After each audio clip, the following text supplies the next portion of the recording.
Oh, hai. Tentang lagi channel gue Bang IQ TV. Ini pertama kalinya gue nyobain carrier terbaru dari merek Kilimanjaro, Lutse 60 liter. Kalau di deskripsi produknya sih 60 plus 5 liter. Yang pasti ini terasa jenis-jenis carrier yang memang gede gitu. Kayak carrier-carrier yang gemuk. Karena ada beberapa carrier yang slim walaupun sama-sama di 60 liter. Kalau ini termasuk carrier yang punya space gede di bagian dalam. Karena kelihatan dari luar tuh ya kelihatan gemuk banget lah untuk carrier yang ada di sini. Jadi kalau emang lo lagi nyari carrier yang memang punya space yang gede, ini salah satu pilihan yang tepat. Gua masukin beberapa barang-barang pribadi yang biasanya gua bawa ke atas gunung pun masih kosong. Tapi memang karena gua sekarang lagi open trip nih, ya jadi tenda itu nggak masuk sini, tenda aja. Jadi tenda dibawa oleh porter tentunya. Karena sekarang gua lagi ada di Pelawangan 3 katanya nih, di Rinjani tentunya. Jadi nanti dini hari itu gua akan muncak bersama personil yang lainnya. Nah, kemarin berarti hitungannya udah 2 hari gua nyobain carrier ini dari Bukit Telu ya, Bukit Telu kemarin turun dari mobil sampai ke pos 3 ekstra, terus lanjut lagi hari kedua dari pos 3 ekstra lanjut ke Pelawangan. Jadi sebetulnya ya bisa dibilang kemarin dari Bukit Telu sampai ke pos 3 ekstra itu 8 jam perjalanan pakai tas ini sambil istirahat tentunya. Terus tadi juga berangkat jam 9 pagi mulai start, terus nyampe Pelawangan itu kurang lebih di jam 2 atau setengah 3 gitu. Jadi udah lumayan panjang nih gua pakai carrier ini. Nah, nanti di akhir video itu akan ada testimoni finishnya untuk pengalaman pakai carrier ini. Tapi nggak sekarang karena gua perlu tahu dulu ketika nanti dipakai sampai Torean atau minimalnya sampai ke Sagaranak itu kayak gimana. Karena gua perlu nyobain juga kondisi ketika turun pakai carrier ini. Nah, sekarang gua akan ngebahas dulu spesifikasinya. Nanti untuk hasil testimoninya itu berbarengan dengan kelebihan kekurangan dari carrier ini. Gue bahas dulu. Gue sambil duduk aja ini, soalnya lumayan capek nih. Oke, jadi untuk harganya itu 500 ribuan, 525 kemarin gue beli itu. Tapi ketika pertama kali gue ngeliat carriernya itu lebih mirip carrier premium dari Array.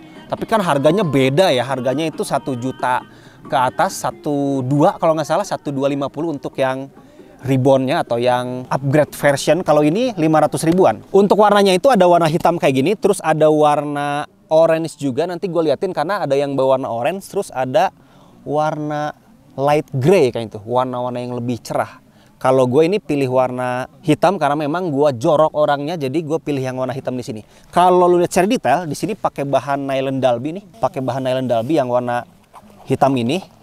Kayak ada motifnya juga kotak-kotak itu, tapi bukan ripstop. Terus untuk yang warna abu-abu ini bahannya lebih tebal nih. Ini kemungkinannya kerapatannya lebih tinggi dibandingkan yang nylon Dalby tadi. Dan di bagian bawahnya, paling bawah nih, ini paling bawah pakai bahan yang tebal juga nih. Yang tadi gue sebutin ini, kerapatannya lebih tinggi. Untuk bahannya sebetulnya ketika kemarin gue nanjak dari bawah ke atas itu kan, kalau jalur Rinjani itu via Sembalun ini kan terbuka ya, jadi minim tergores untuk carrier ini dengan ranting mungkin atau dengan akar-akar di pinggiran mungkin karena memang nggak rimbun. Jadi ya sejauh kemarin gue perjalanan ya dengan bahan yang di sini sih terbilangnya ya masih pede-pede aja dan nggak ada yang robek sama sekali atau tergores sama sekali karena memang jalurnya terbuka di sini. Untuk harga 525.000, kenyamanan back system atau pelukan back system sepanjang jalan kemarin nih dari bawah sampai sini tuh ini mirip-mirip dengan Array nih. Gue pun bingung nih, kok bisa semuluk ini nih? Apalagi kalau dibandinginnya dengan Array Premium yang belum upgrade version, gue bisa jamin lebih nyaman yang ini. Dalam hal ini di lingkar pinggang yang gue punya, yang mana kurus ya lingkar pinggang yang gue punya di sini. Shaking ya kameranya nggak apa-apa. Ini kedinginan nih kameramen gue nih. Karena memang udah mulai dingin nih. Dan di bagian pundaknya nggak pedes sama sekali. Tapi tetap aja nanti kesimpulan utuhnya akan ada di Sagaranak untuk kesimpulan terakhir di kenyamanan back systemnya. Sekarang gue akan bahas di fitur-fiturnya dulu. Di bagian atas ini ada top lid, ada kepala carrier. Jadi di bagian belakang ini, di perjalanan kali ini, dan kebiasaan gue juga, gue selalu nyimpen Gue selalu nyimpen headlamp di sini. Headlamp menggunakan case karena kalau nggak pakai case itu biasanya takutnya suka ketekan sendiri. Tiba-tiba nyampe atas, headlampnya nyala terus di bagian dalam dan habis. Ini barang-barang kameramen gue karena di tas kameramen itu kebanyakan gear untuk kamera-kamera lah. Yang pasti di bagian atas ini luas dan di sini ada extra pocket nih. Kalau lu lihat di bagian dalamnya. Jadi ada extra pocket ketika lu mau memisahkan barang-barang kecil, ini bisa disimpan di extra pocket di sini. Karena untuk barang-barang kecil nggak mudah jatuh karena dilindungi menggunakan resleting. Di bagian dalam, gue lihat dulu. Kayaknya di bagian dalam kalau nggak salah nggak ada ya, betul. Di bagian dalam itu nggak ada extra pocketnya. Pilak nih. Nah, di bagian sini karena yang tadi gue bilang ini barang-barang gua termasuk tenda itu ada yang dibawa oleh porter. Jadi di bagian atas ini nggak terlalu penuh sebetulnya. Jadi di sini ada perlindungan menggunakan tali serut kayak gini. Dan di sini ada lebihan kain. Mungkin ini yang dimaksud plus 5-nya. Kalau gua lihat di deskripsi produknya. Jadi di sini ada lebihan kain untuk ketika lu mau menggunakan carrier ini over untuk packagingnya atau untuk packingnya. Nah di bagian di sini sayangnya tuh perlindungan di bagian akses utamanya tuh hanya ada satu aja. Biasanya ada tali webbing lagi tuh untuk penguncian ganda, atau di tengah sini ada penguncian ganda lagi. Karena kalau kayak gini nggak terlalu mengunci sebetulnya. Jadi masih kendor-kendor kayak gini lah.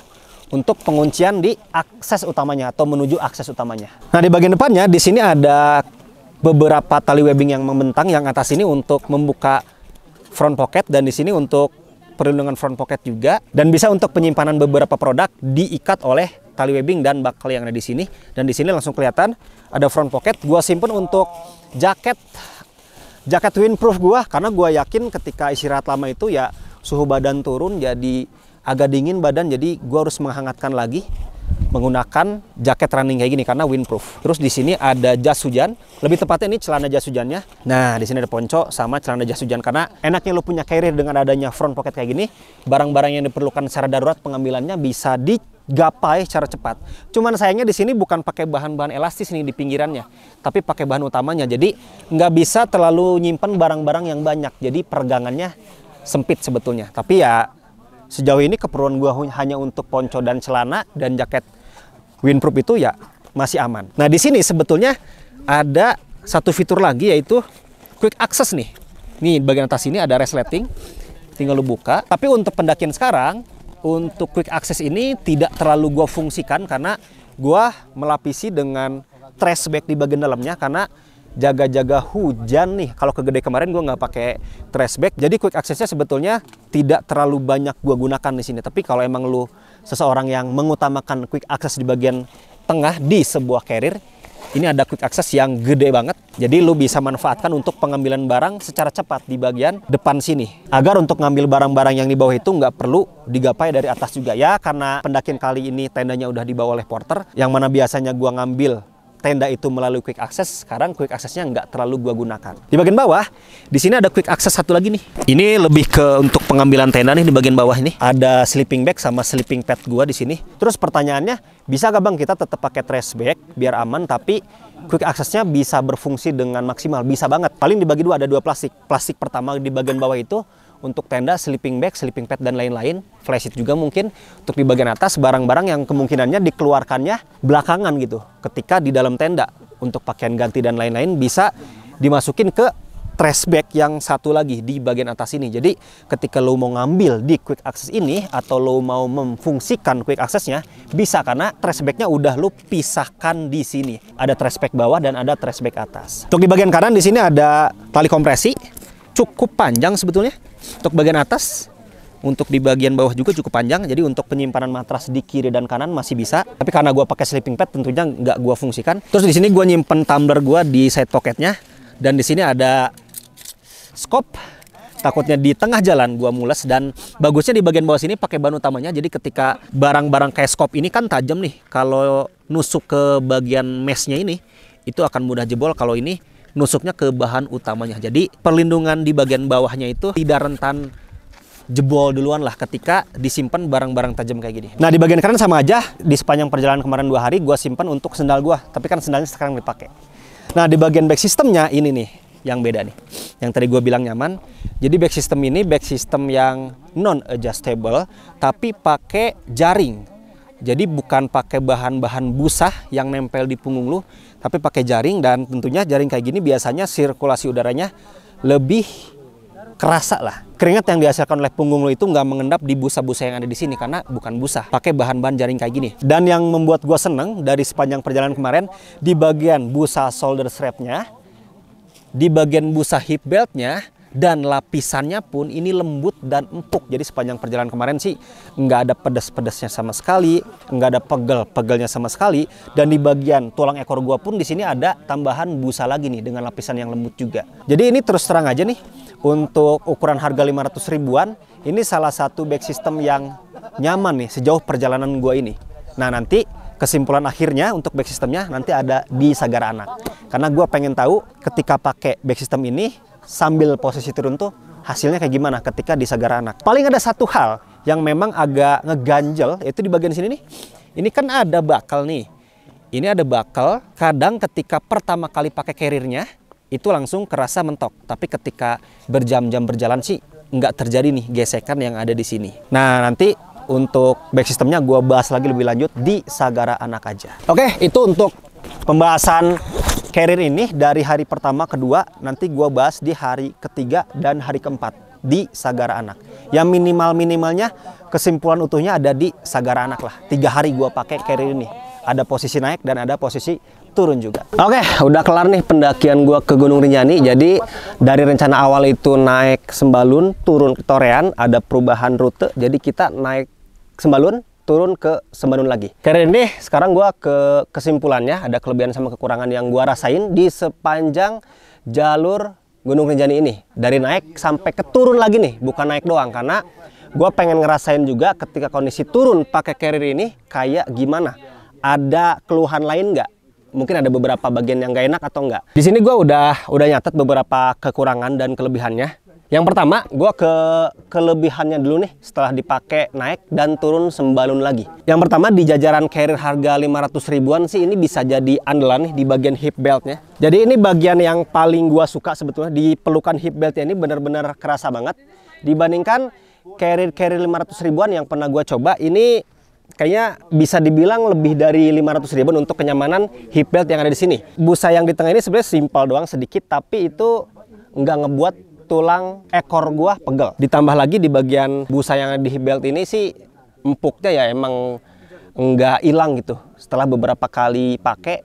Bahkan ketika tadi gua lari pakai carrier ini ketika posisi turun, pelukan hip belt yang ada di carrier ini sih ini salah satu jagoan gua sih kalau emang lu ngomongin bagian kenyamanan back system. Terus kelebihan yang kedua, di bagian shoulder strapnya setelah gua pakai naik dan turun nggak pedas sama sekali. Sama empuknya busa yang ada di shoulder strap dengan busa yang ada di hip belt ini. Biasanya ketika gua pakai carrier itu di tulang ini kan ada tulang nih nongol nih kiri kanan. Biasanya ketika berjam-jam ketekan oleh carrier itu ya suka pegel. Kalau ini enggak nih. Di bagian shoulder strapnya sih lapisannya lembut dan busanya juga empuk. Jadi selama perjalanan ini sih nggak pedes, nggak pegel sama sekali di bagian tulang sini nih, apalagi di bagian pundaknya. Aman nih sejauh ini. Terus kelebihan yang berikutnya, karena memang ini tipikal carrier back system jaring, jadi keringat yang dihasilkan punggung gua nggak ngendap ke busa yang ada di belakang, karena tipe back systemnya itu pakai jaring kayak gini. Ketika punggung gua berkeringat langsung ketiup di kanan dan kiri, jadi beda dengan back system yang busa, full busa biasanya mengendapkan keringat sehingga ya agak lama aja untuk keringnya. Kalau ini karena pakai jaring, punggung gua pun ya cepet keringnya juga ketika ada angin meniup dari kanan dan dari kiri. Ya itu sih sebetulnya salah satu kelebihan yang lo dapetin di tipe carrier back system jaring. Bukan merek ini aja, merek apapun. Yang penting back systemnya jaring. Kelebihan yang berikutnya, kalau emang lo lagi nyari tipe-tipe carrier yang ukurannya itu kayak gemuk gitu, bukan yang slim, ini salah satu pilihan yang tepat. Karena ketika gua masukin barang-barang yang biasa gua masukin ke dalam carrier, masih banyak space yang kosong. Nggak ke packing secara penuh juga tuh. Ini kepalanya belum gua packing sampai ke atas karena memang ini tipe-tipe carrier dengan ukuran 60 liter yang gemuk, bukan yang slim. Ya tapi beda cerita ketika orang-orang yang memprioritaskan carrier slim, mungkin ya ini bakal di skip karena ini tipe-tipe carrier yang memang gemuk lah gitu. Keuntungannya ya banyak barang bisa masuk ketika nantinya lu pakai carrier ini. Kelebihan yang berikutnya di bagian fitur, di bagian tengah sini ada quick access nih.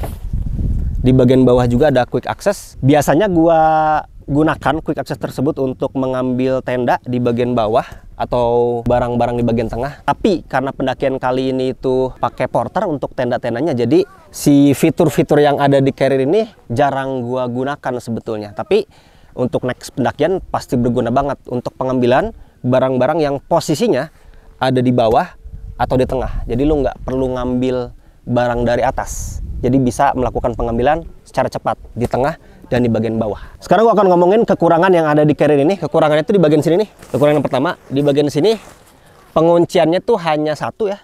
Nih, hanya mode serut ini aja.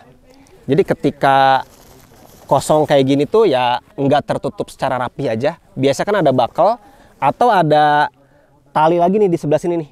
Ketika kosong kayak gini tuh bisa tertutup secara rapat gitu. Kekurangan yang berikutnya di bagian sini nih. Di bagian sini kadang-kadang sering terjadi. Ini kan ada buckle nih. Ini ada buckle. Ketika pertama kali dinaikin ke pundak gua si carriernya, kadang si buckle ini suka bersentuhan nih. Tapi ketika di perjalanan sih nggak bergesekan sama sekali, hanya sentuhan pertama doang biasanya tuh. Dan mungkin ketika tipe-tipe badan lu itu punggungnya agak tinggi ya akan tersentuh juga, atau agak lebar mungkin agak tersentuh juga. Tapi untuk tipe badan gua selama naik dan turun, bahkan tadi gua tuh penasaran, ini ketika dipakai turun posisi lari itu tadi gua agak kenceng gitu, bakal gesekan nggak dengan pundak gua? Ternyata nggak sama sekali. Ya yang tadi gua bilang, hanya di pemakaian pertama aja tuh pas dipakai carriernya. Kadang-kadang suka nyentuh di bagian sininya nih. Kekurangan yang terakhir, balik lagi yang tadi gue sempat spill juga. Ini model atau tipe carrier yang gemuk, bukan yang slim. Karena ada beberapa orang yang nyari carrier yang slim. Kalau ini tipe carrier yang gemuk. Jadi kalau emang lu nyarinya yang slim ya mungkin ini bisa lu skip.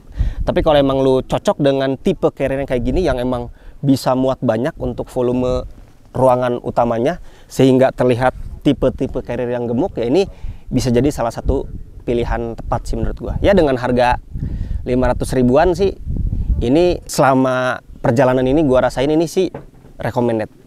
Apalagi di bagian pelukan hip beltnya itu salah satu jagoan gua sih untuk carrier ini. Di sepanjang perjalanan ini bener-bener nyaman banget di pinggang gua. Oke, itu dia testimoni gua setelah pakai carrier Kilimanjaro Lutse 60 liter. Kalau emang lu pengen, ada 3 warna kalau nggak salah, nanti gua liatin untuk warna-warnanya. Kalau emang lu pengen carrier ini, udah gua cantumin untuk link pembeliannya di deskripsi video ini. Kalau emang lu suka dengan video ini, silahkan di like sama di share. Kalau emang lu suka dengan channel ini, silahkan di subscribe aja. Assalamualaikum warahmatullahi wabarakatuh.